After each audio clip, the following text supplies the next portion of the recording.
Conseil des ministres s'est réuni ce mercredi 22 avril 2020 par visioconférence sous la présidence de M. Patrice Talon, président de la République, chef de l'État, chef du gouvernement. Les décisions ci-après ont été prises. Au titre des mesures normatives, transmission à l'Assemblée nationale pour examen et vote du projet de loi portant création de la Chambre des métiers de l'artisanat du Bénin, CMA Bénin. Le gouvernement a prévu dans son programme d'action la révision des textes régissant le secteur de l'artisanat. Le but visé est la professionnalisation et la mise en place d'une réelle politique de soutien aux vocations et talents du sous-secteur. Cette dynamique débouche sur l'institutionnalisation de la Chambre des métiers de l'artisanat du Bénin. Dans cette perspective, le recensement des artisans a déjà été, entre autres, réalisé. C'est pour conduire la réforme à son terme que le présent projet de loi est initié. Une fois adopté, le texte consacrera les bases légales de la Chambre qui sera l'organe représentatif des intérêts généraux des acteurs auprès des pouvoirs publics. Cette Chambre sera également investie des missions de formation, de conseil, d'accompagnement, d'identification et d'immatriculation des entreprises artisanales. Modalité d'identification des utilisateurs de services de communication électronique en République du Bénin. L'efficacité du portail national des services en ligne est tributaire d'une identification efficiente des usagers. En effet, ceux-ci ont besoin de communiquer sous le sceau de la confidentialité certaines informations avec l'intégrateur du dit portail, notamment les codes d'accès sécurisés et les notifications aux clients. Or, les incertitudes et les déviances notées dans l'utilisation des réseaux de communication électronique peuvent constituer autant de menaces auxquelles il convient d'opposer des mesures de sécurisation pertinentes. L'identification fiable des abonnés des réseaux GSM participe de cette démarche et résulte de l'application de la loi portant code du numérique. C'est pourquoi le Conseil a adopté le présent décret et instruit la ministre du Numérique et de la Digitalisation de veiller à son application. Le Conseil a, au titre des autres mesures normatives, adopté le décret portant réquisition de plages horaires sur les radios et télévisions émettant sur le territoire national pour l'organisation de la campagne par voie médiatique des élections municipales et communales du 17 mai 2020. Au titre des communications, approbation de la 3e stratégie nationale de développement de la statistique SNDS 3.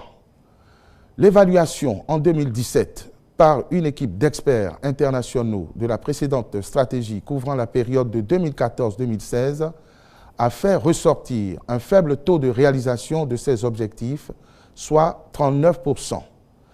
À cette évaluation s'ajoute un diagnostic du système statistique national qui a révélé une série de dysfonctionnements qui entravent son efficacité. Au nombre de ceux-ci, il y a lieu de citer l'obsolescence des textes législatifs et réglementaires encadrant l'activité statistique, l'absence d'une coordination des différentes unités de production des statistiques courantes, l'incapacité pour l'appareil statistique de produire certains indicateurs des objectifs de développement durable, l'insuffisance des ressources humaines, matérielles et financières, la faible diffusion des statistiques produites.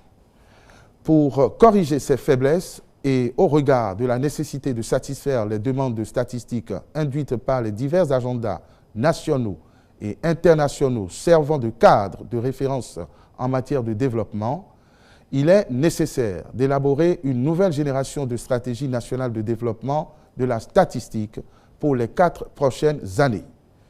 Sur la base des enseignements découlant de l'évaluation finale de la 2e stratégie et du diagnostic du système statistique national, la 3e stratégie nationale de développement de la statistique aura pour vision de disposer d'un système statistique national fonctionnel produisant à temps des statistiques fiables, cohérentes et disponibles dans tous les domaines et adaptées aux besoins des utilisateurs pour une meilleure planification et un développement harmonieux du Bénin en cohérence avec ses engagements internationaux.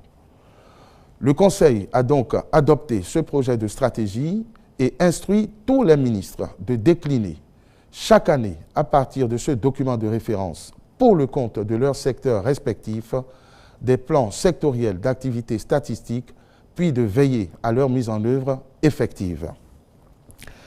Modalités de mobilité des acteurs impliqués dans l'organisation et le déroulement des élections municipales et communales du 17 mai 2020.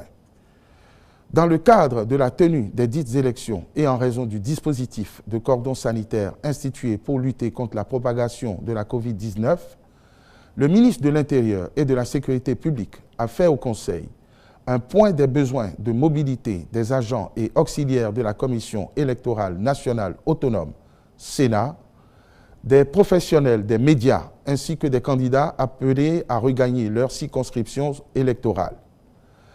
Considérant que ces déplacements sont justifiés par les besoins de la cause, le Conseil a décidé d'habiliter la Sénat et la Haute Autorité de l'audiovisuel et de la communication à apprécier, dans les limites de leurs prérogatives respectives, les demandes des acteurs concernés et à établir, le cas échéant, les laissez-passer nécessaires pour la circonstance.